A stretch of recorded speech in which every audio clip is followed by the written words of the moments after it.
Hello दोस्तों, welcome to in house academy. आपका बहुत बहुत स्वागत है आज के हमारे क्लास में। दोस्तों, इससे पहले वाली जितनी भी क्लासेस थी उसके अंदर हम लोगों ने बात करी थी नेशनलिज्म इन इंडिया के बारे में, हमने डिस्कस किया था। आज हम एक नया टॉपिक लेकर के आपके सामने आए हैं। हमारा जो टॉपिक है वो जियोग्राफी यानी कि भूगोल का topic, chapter first resource and development, जो बहुत ही ज़्यादा इम्पॉर्टेंट टॉपिक है और कई बार इस टॉपिक से रिलेटेड क्वेश्चंस सीबीएसई ने एग्जाम के अंदर पूछे हैं। और सिर्फ सीबीएसई नहीं, और भी बहुत सारे बोर्ड हैं जिन्होंने इस क्वेश्चंस को एग्जाम के अंदर पूछे हैं। तो आज हम रिसोर्सेज के बारे में बात करने वाले हैं, ज्योग्राफी का चैप्टर फर्स्ट। तो हर बार की तरह नोटबुक निकाल लीजिए, पेन निकाल लीजिए, साथ साथ बस नोट्स बनाते रहिए और पूरे के पूरे क्लास में एंड तक आपको लेक्चर ध्यान से देखना है, क्योंकि कोई भी टर्म नहीं मिस होनी चाहिए। इस चैप्टर की खासियत यह है कि अगर कोई भी आपकी टर्म मिस हो जाएगी तो आपको बाद में समझ नहीं आएगा। क्यों? क्योंकि हर टॉपिक एक दूसरे से रिलेटेड है, तो आपको अच्छे तरीके से इसके नोट्स साथ साथ प्रिपेयर करते रहने पड़ेंगे। तो दोस्तों, शुरू करते हैं ना ज्यादा टाइम लेते हुए हमारे ज्योग्राफी की class, chapter first resource and development. आइए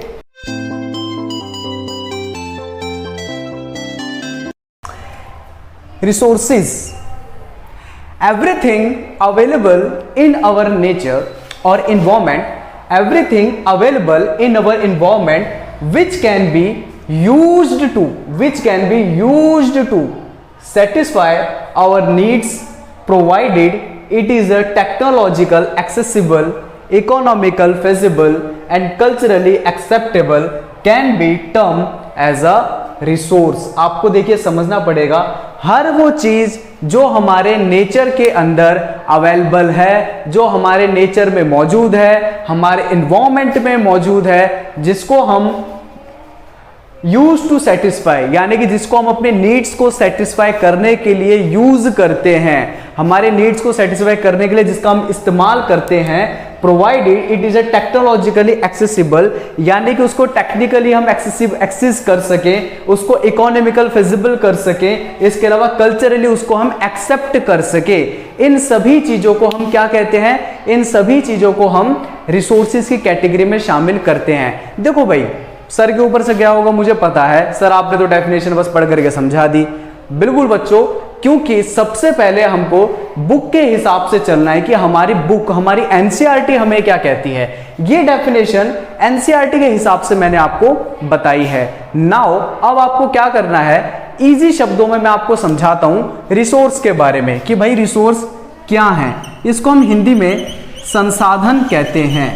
क्या कहते हैं? हिंदी में हम इनको संसाधन कहते हैं, रिसोर्सेज। यानी कि हर वो रॉ मटेरियल जो हमारे नेचर के अंदर मौजूद है, हमारे एनवायरनमेंट में मौजूद है। जैसे कि अगर आपको टेबल चाहिए तो टेबल के लिए आपको as a raw material wood की नीड पड़ने वाली है। यानी कि किसकी नीड? वुड की आपको नीड पड़ेगी, लकड़ी की आपको नीड पड़ेगी। तो यहां पर लकड़ी या वुड क्या है? ये हमारा रिसोर्स हो गया है। आपको समझ में आई मेरी बात? इसी प्रकार से मान लो अगर आपको फैन बनाना है, कोई आयरन का फैन बनाना है, तो उसके लिए आपको क्या चाहिए होगा? आयरन चाहिए होगा। तो आयरन क्या है हमारा यहाँ पर? वो हमारा रिसोर्स हो गया है। अब ये जो रिसोर्स है ये हमको फ्री में मिले हैं गॉड से, नेचर से। बस हमने इनको टेक्नोलॉजिकली, कल्चरली और इकोनॉमिकली इसको सपोर्ट करना है और फाइनल गुड्स में कन्वर्ट करना है। यह हमारे रिसोर्स कहलाते हैं। जैसे टेबल बनानी है तो उसके लिए हमको लकड़ी चाहिए, फैन बनाना है तो उसके लिए हमें आयरन चाहिए, डोर बनाना है उसके लिए तो हमें एल्यूमिनियम वगैरह चाहिए, आयरन वगैरह, जिस भी मेटल या मटेरियल से डोर बनता हो आपका। ये सभी प्रकार की चीजें नेचर में, एनवायरनमेंट में फ्री ऑफ कॉस्ट अवेलेबल हैं। गॉड ने इनको वहां पर अवेलेबल करवाया है।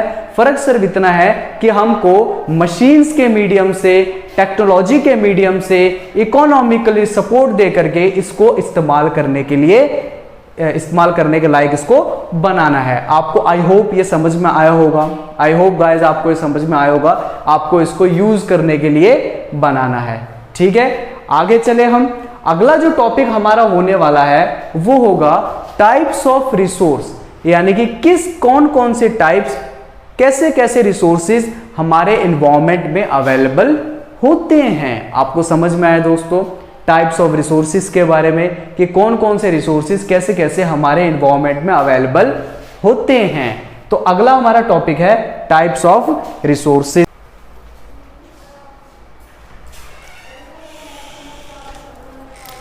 Types of resources, these resources can be classified the following ways। अब हम इन रिसोर्सेज को अलग अलग वेज के अंदर क्लासिफाई करते हैं, जिनमें हमारा सबसे पहला क्लासिफिकेशन होगा on the basis of origin. On the basis of origin, ध्यान से समझिएगा दोस्तों, on the basis of origin हमारा पहला टाइप है। आपने बचपन से ही साइंस के अंदर ये चीज पढ़ी होगी। ओरिजिन के बेस पे हम रिसोर्सेज को दो पार्ट में डिवाइड करते हैं, पहला बायोटिक एंड दूसरा अबायोटिक। तो हमारे रिसोर्स का पहला क्लासिफिकेशन आपको समझ में आया। पहला क्लासिफिकेशन है on the basis of origin. इसको हमने दो पार्ट में डिवाइड किया है, बायोटिक एंड अबायोटिक। ठीक है जी। अब बायोटिक क्या होता है, अबायोटिक क्या होता है, ये हम समझते हैं।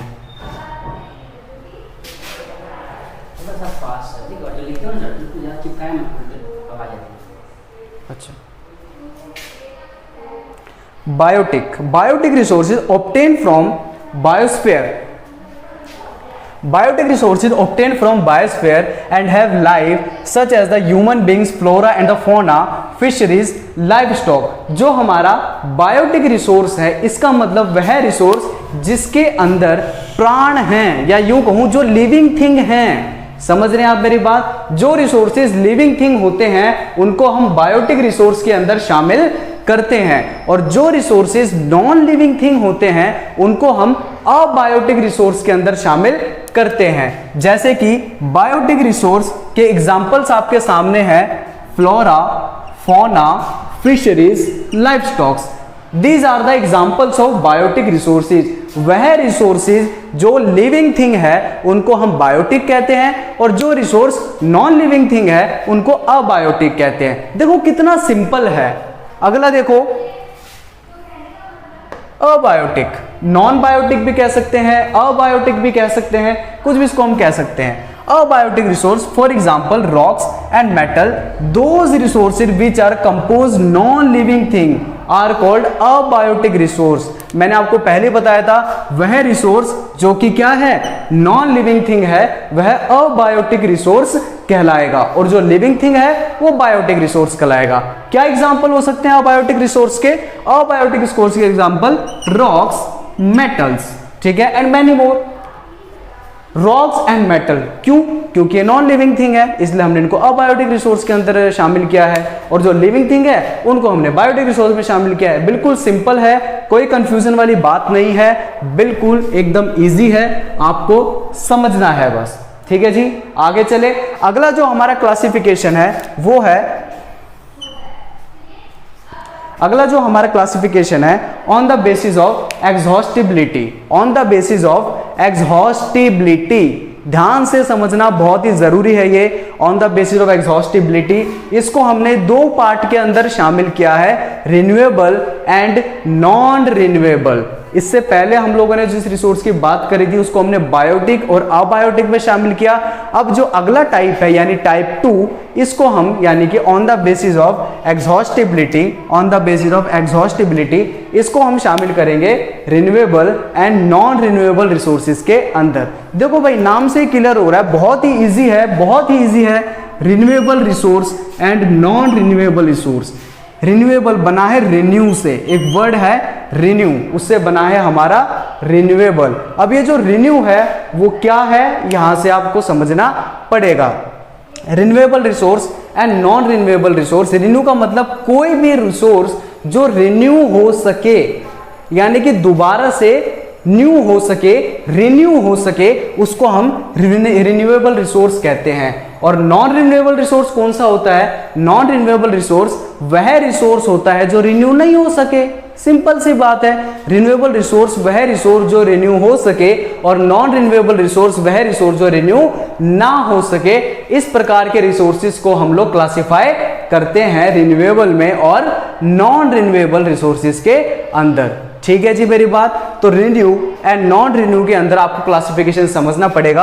अब हम एग्जांपल देखते हैं और डेफिनेशन देखते हैं। Renewable resource can be renew और reproduce by physical. Renewable resource can be renew and reproduce by physical, chemical, mechanical process, for example solar, wind energy, water, forest and the wild life. यानी कि renewable resource वह resource होते हैं जिनको हम क्या कर सके, रिन्यू कर सके। ठीक है दोस्तों, जिनको हम क्या कर सके, रिन्यू कर सके।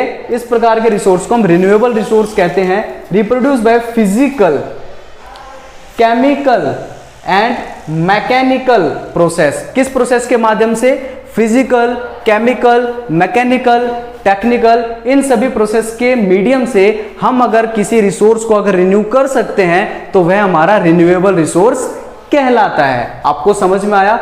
इसके जस्ट अपोजिट हो जाएगा नॉन रिन्यूएबल रिसोर्स, यानी कि वह रिसोर्स जिसको हम रिन्यू नहीं कर सकते हैं या जिसको रिन्यू होने में लाखों साल लग जाएं, वह रिसोर्स हमारे नॉन रिन्यूएबल रिसोर्सेज होते हैं। आइए इसके भी हम लोग एग्जांपल देख लेते हैं। Non renewable resources occur over a very long geological time, यानी कि जिनको बहुत ही लंबा समय लगे रिन्यू होने के अंदर, या फिर जो जिनका रिन्यूएबल ना के बराबर होता है, वह हमारा रिन्यूएबल नॉन रिन्यूएबल रिसोर्स कहलाता है। जैसे minerals and fossil fuels. Minerals and fossil fuels, इसके अंदर हम लोग फ्यूल्स को ऐड करते हैं, जैसे पेट्रोलियम हो गया, डीजल हो गया, क्रूड ऑयल वगैरह हो गए। ये सारे के सारे आपके क्या हैं, ये नॉन रिन्यूएबल रिसोर्स है। तभी तो हम कहते हैं कि हमको फ्यूल बचाना चाहिए। हर पेट्रोल पंप पे आपने देखा होगा स्लोगन लिखा रहता है, सेव फ्यूल, देखा होगा आपने। यानी कि ये ऐसा रिसोर्स है जिसको हम रिन्यू नहीं कर सकते हैं या जिसको रिन्यू होने में काफी लाखों करोड़ों साल लग जाते हैं। तो आई होप गाइज आपको ये वाला नॉन रिन्यूएबल एंड रिन्यूएबल के अंदर डिफरेंशिएट पता लग गया होगा। एग्जाम के अंदर हमेशा दोनों के अंदर डिफरेंस पूछा जाता है। आगे चलते हैं। हमारा अगला जो टाइप है, टाइप 3, वो क्या है, on the basis of ownership. अब हम लोगों ने रिसोर्सेज को किसके बेस पर डिवाइड कर दिया, ऑनरशिप के बेस पर डिवाइड कर दिया। यानी कि हमने जो रिसोर्स है उसको ऑनरशिप के बेस के अंदर डिवाइड कर दिया है। On the basis of ownership, individual, community, national and international. देखो भाई ध्यान से समझना, ये बड़ा इंपॉर्टेंट है। यहां पर बच्चे हमेशा कंफ्यूज होते हैं कि सर इतने सारे क्लासिफिकेशन के अंदर सब क्लासिफिकेशन भी हैं। On the basis of ownership, ownership का मतलब क्या होता है, किसी भी चीज को मतलब कि किसी चीज का जब कोई ऑनर होता है, जो हम स्वामित्व कहते हैं एक प्रकार से, कि किसी भी चीज पर अधिकार होना। अब ये जो ऑनरशिप है इसको हमने individual, community, national and international के अंदर सब क्लासिफाई किया हुआ है। देखो भाई सबसे पहले आपको on the basis of ownership याद रखना है। उसके बाद में आपको क्या ध्यान रखना है, ऑनरशिप को भी हम लोगों ने अलग अलग पार्ट के अंदर डिवाइड किया है, individual, community, national and international. अब हम एक एक करके समझेंगे कि ऑनरशिप के बेस पर जो हमने क्लासिफिकेशन किया है उनमें क्या है, देखना जरा ध्यान से।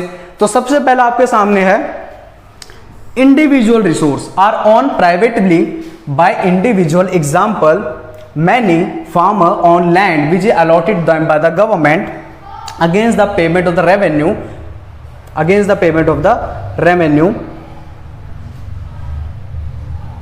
देखिए भाई ये जो रिसोर्स है ये किसी एक इंडिविजुअल इंसान के पास होता है। मान लो किसी गांव के अंदर कोई किसान रहता है, उसके पास उसकी जमीन है, उसकी लैंड है जो सरकार ने उसको अलॉट की है।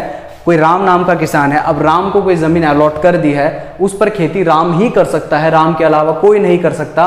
तो वो जो रिसोर्स हो गया ना, वो एक इंडिविजुअल पर्सन के पास हो गया। कोई भी रिसोर्स जो किसी एक इंडिविजुअल के पास होता है उसको हम इंडिविजुअल रिसोर्सेज कहते हैं। समझ में आई मेरी बात? कोई ऐसा रिसोर्स जिस पर सिर्फ किसी एक इंसान का अधिकार होता है, किसी इंडिविजुअल का राइट होता है, उसको हम इंडिविजुअल रिसोर्स कहते हैं। ठीक है जी। अगला है कम्युनिटी, ये इसका उल्टा। इसके अंदर हम क्या बोलेंगे, कोई भी रिसोर्स जिस पर किसी इंडिविजुअल का राइट ना हो करके, कोई भी रिसोर्स जिस पर किसी इंडिविजुअल का राइट ना हो करके बल्कि पूरी कम्युनिटी का राइट होता है, इन रिसोर्सेज को हम कम्युनिटी रिसोर्सेज कहते हैं। जैसे पार्क, ठीक है मेरी बात, जैसे कोई पार्क हो गया आपका, समझ में आई। अब पार्क में हम ये तो नहीं कह सकते हैं कि भैया नहीं मेरा पार्क है सिर्फ यहां पर मैं ही बैठूंगा, ऐसा तो नहीं है। अगर कोई भी पार्क है गवर्नमेंट द्वारा ऑथराइज्ड है तो वो सबका है, वो हर कम्युनिटी का है, ठीक है। वहां पर आप ये नहीं कह सकते कि पार्क सिर्फ मेरा है, नहीं ऐसा बिल्कुल भी नहीं, सरकार उठा करके जेल में डाल देगी अगर आप गवर्नमेंट की प्रॉपर्टी पर अपना अधिकार जमाने की कोशिश करेंगे तो इन रिसोर्सेज को हम क्या कहते हैं, community owned resources are so resources which are accessible to all the members of the community. Example village, गांव के अंदर जैसे मान लो कोई एक जगह है जहां पर लोग पशुओं को चराते हैं। अब ऐसा तो है नहीं कोई आकर बोलेगा कि यहाँ पर सिर्फ हमारा ही पशु चरेगा, कोई दूसरा बोले नहीं सिर्फ हमारे पशु चरेगा, ऐसा तो नहीं है। अगर कोई ग्रीन लैंड है वहां पर अगर घास उगी हुई है, ठीक है, तो कोई भी जाकर के अपना पशु चरा सकता है। क्यों? क्योंकि उस जगह पर किसी का राइट नहीं है। तो इस प्रकार के रिसोर्सेज को, इन टाइप के रिसोर्स को हम कम्युनिटी रिसोर्स के नाम से जानते हैं। आपको समझ में आया होगा।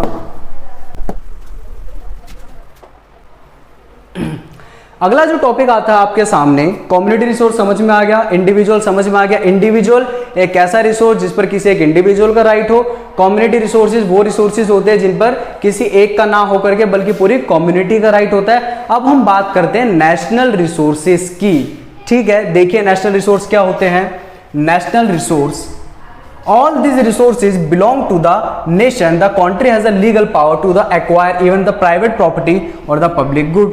एक ऐसे रिसोर्स जिस पर हमारे नेशन का राइट होता है या जो हमारे नेशन की बाउंड्री के अंदर आते हैं, उन रिसोर्सेज को हम नेशनल रिसोर्स के नाम से जानते हैं। यानी कि वो रिसोर्स जो हमारे नेशन की बाउंड्री के अंदर आते हैं वह रिसोर्स हमारे नेशनल रिसोर्स कहलाते हैं, ठीक है। जिस पर लीगली या लॉफुली हमारी गवर्नमेंट का राइट होता है वो रिसोर्सेज नेशनल रिसोर्सेज कहलाते हैं। बस आपको इतना ध्यान रखना है, जो रिसोर्स हमारे नेशन की, यानी कि जो रिसोर्स हमारे नेशन की बाउंड्री में आते हैं, हमारे नेशन की बाउंड्री के अंदर आते हैं, इस प्रकार के रिसोर्सेज को हम नेशनल रिसोर्स के नाम से जानते हैं। आपको समझ में आया नेशनल रिसोर्स कौन से रिसोर्सेज होते हैं।